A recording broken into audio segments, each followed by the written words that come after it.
Hello friends, welcome to our YouTube channel banking ज्ञान।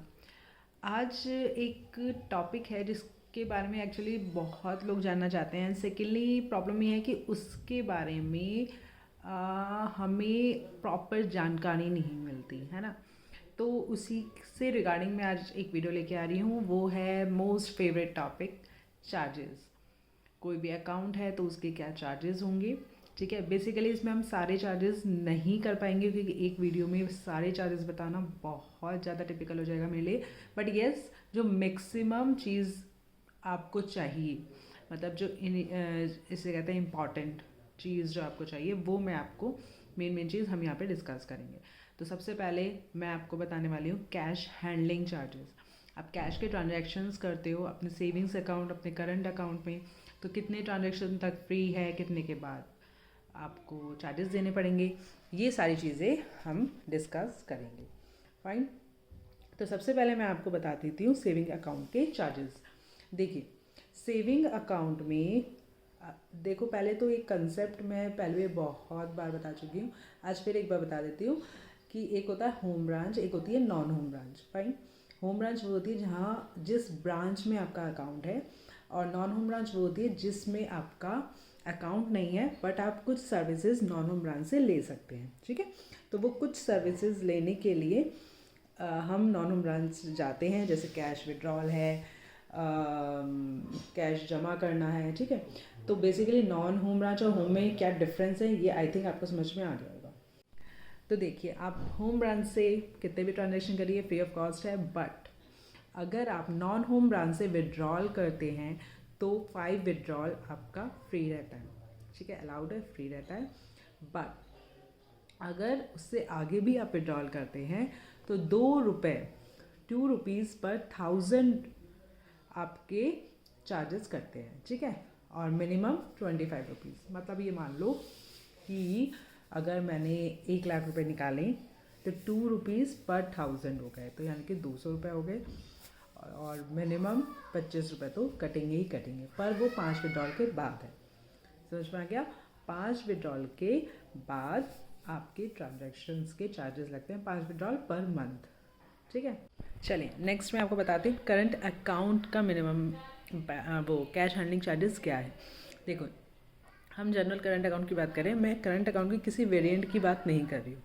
Variant in the sense उसके कुछ different product, जैसे हमने लास्ट टाइम मेरी लास्ट वीडियो में हमने डिस्कस किया था करंट अकाउंट प्लैटिनम, राइट। अभी इससे नेक्स्ट वीडियो में हम डिस्कस करेंगे करंट अकाउंट के एक और वेरिएंट के बारे में। बट फिलहाल के लिए मैं आपको बताती हूँ सिंपल करंट अकाउंट, जो जनरल करंट अकाउंट हम जो खोलते हैं उसमें मिनिमम कैश हैंडलिंग कितनी कर सकते हैं। तो आपका है 1 लाख पर डे आप कैश निकाल सकते हो, चाहे आप होम ब्रांच से निकालो या आप नॉन होम ब्रांच से निकालो। ठीक है, एंड सेकेंडली ये उसके बाद सेम वही चार्जेस है, 2 रुपये पर 1000। ठीक है, चलिए अब हम बात करते हैं डिपॉजिट पे। ठीक है, विड्रॉल हमने देख लिया, अब डिपॉजिट की बात करते हैं अमाउंट वाइज। ठीक है, डिनोमिनेशन वाइज हम बात कर चुके हैं, अब अमाउंट वाइज बात करते हैं।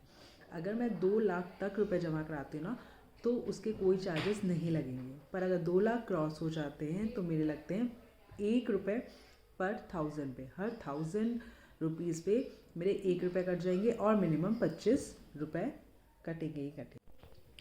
चलिए अब हम बात करते हैं करंट अकाउंट की। करंट अकाउंट में क्या होता है, सेम है। 2 लाख तक अगर आप कैश डिपॉजिट करते हो, पर डे की हम बात कर रहे हैं ना, 2 लाख रुपए आप कैश डिपॉजिट करते हो, फ्री ऑफ कॉस्ट है। 2 लाख से ऊपर जाते ही आपका मिनिमम 50 रुपीज़ तो कटेगा ही कटेगा।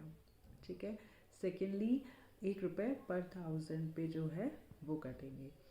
थर्ड एक चीज़ इसमें और नोट करने की है कि मैक्सिमम लिमिट है इसमें 15,000 की, 15,000 से ज़्यादा आपके चार्जेस नहीं कट सकते। ठीक, तो ये सारी चीज़ें हो गई आपकी कैश हैंडलिंग से रिलेटेड। तो इस तरीके से कैश हैंडलिंग से रिलेटेड चार्जेस के बारे में आज हमने देखा। इसमें आप एक चीज़ पॉइंट नोट कर लीजिएगा कि इसमें जो होता है वो ब्रांच में जाके जो आप ट्रांजैक्शंस कर रहे हो उसकी बात हो रही है, कैश में जो आपका ट्रांजैक्शन कर रहे हो उसकी बात हो रही है, ना कि ऑनलाइन ट्रांजैक्शन की। ऑनलाइन ट्रांजैक्शंस आप करते हो, नेफ्ट आरटीजीएस करते हो, आप यूपीआई करते हो, वो ट्रांजैक्शंस इसमें इंक्लूड नहीं होती, इसलिए उसके थ्रू ये वाले जो चार्जेस है वो एप्लीकेबल नहीं होंगे। दूसरी चीज़, करंट अकाउंट के कुछ वेरिएंट्स हैं, जो जैसा कि मैंने आपको बताया, गोल्ड, सिल्वर, ठीक है, और भी जैसे प्लैटिनम मैंने आपको बताया, और एक दो वेरिएंट्स हैं, तो उसके जो चार्जेस हैं करंट अकाउंट के, इस टाइप के चार्जेस जो होते हैं कैश हैंडलिंग के, वो थोड़े से डिफरेंट होते हैं, वो प्रोडक्ट टू प्रोडक्ट वेरी करते हैं। ये हमारे इन जनरल जो सेविंग्स और करंट अकाउंट के जो चार्जेस हैं उसके बारे में आज हमने बात करी है।